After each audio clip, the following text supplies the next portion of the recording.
Donc Jean-Luc Giquel, je suis paysan bio depuis un peu plus de 35 ans. Aujourd'hui, je suis installé en association avec ma femme, donc au niveau de l'ORL, la crèmerie, et on a 2 salariés. Je dis bien paysan et non pas exploitant agricole, parce que je cultive la terre, je n'exploite pas. Et parce qu'on a quand même comme mission de rendre la terre plus fertile quand on la laisse que quand on l'a prise pour les générations suivantes. Et donc ça, pour moi, c'est important. Et donc sur la ferme, il y a une 40aine de vaches sur une 60aine d'hectares. Et donc avec une grosse partie transformation à la ferme, sous forme de beurre, de yaourt, de crème, de glace, de skyr. Et également donc avec lait écrémé, pasteurisé et demi-écrémé, pasteurisé pour les collectivités principalement. L'ELF, ça doit faire 5-6 ans, depuis le départ pratiquement de l'ELF, on a commencé par fournir des yaourts, du lait, et depuis 1 an, je crois à peine, on doit fournir du beurre et du skyr également. Matériellement, ça n'a pas apporté grand-chose parce que ça ne représente pas une grosse part de notre activité en termes de chiffre d'affaires. Ce que ça a apporté, c'est plus au niveau social et continuer à aller dans la démarche dans laquelle je suis engagé depuis très longtemps, c'est-à-dire faire de la bio, mais pour les gens d'à côté, pas pour les gens qui ont des moyens financiers dans les centres-villes.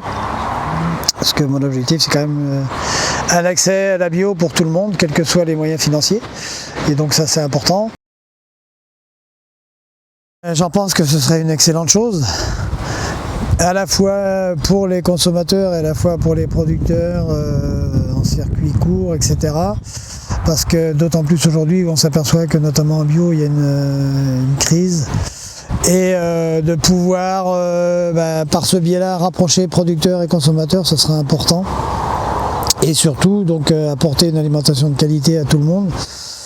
Quand on voit les problèmes d'obésité chez les jeunes, etc., on se dit qu'il y a quand même un gros travail à faire de sensibilisation et aussi de rapporter une nourriture qui soit réellement nutritive et pas bourrée d'additifs pour arriver à un prix le plus bas possible. On sait que le meilleur marché est toujours trop cher, que ce soit sur le plan social, environnemental, etc.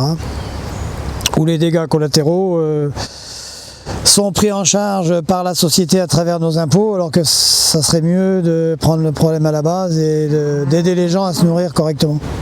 C'est important que le producteur soit rémunéré parce qu'on s'aperçoit que les 2 maillons de la chaîne qui se font le plus avoir, c'est le producteur à la base et le consommateur à l'arrivée, et qu'entre deux, il y a une part de valeur ajoutée qui est quand même captée, et au détriment du consommateur parce qu'il paye plus cher, et au détriment du producteur parce que ça lui échappe. Et donc une juste rémunération du producteur, ça paraît tout à fait logique, parce que je ne pense pas qu'il y ait beaucoup de consommateurs qui accepteraient de travailler autant d'heures pour une rémunération aussi faible. Quand on voit qu'aujourd'hui il y a un paysan qui se suicide par jour pratiquement, c'est quand même quelque part très très grave. Et on en parle très très peu, c'est rentré dans les mœurs en fait.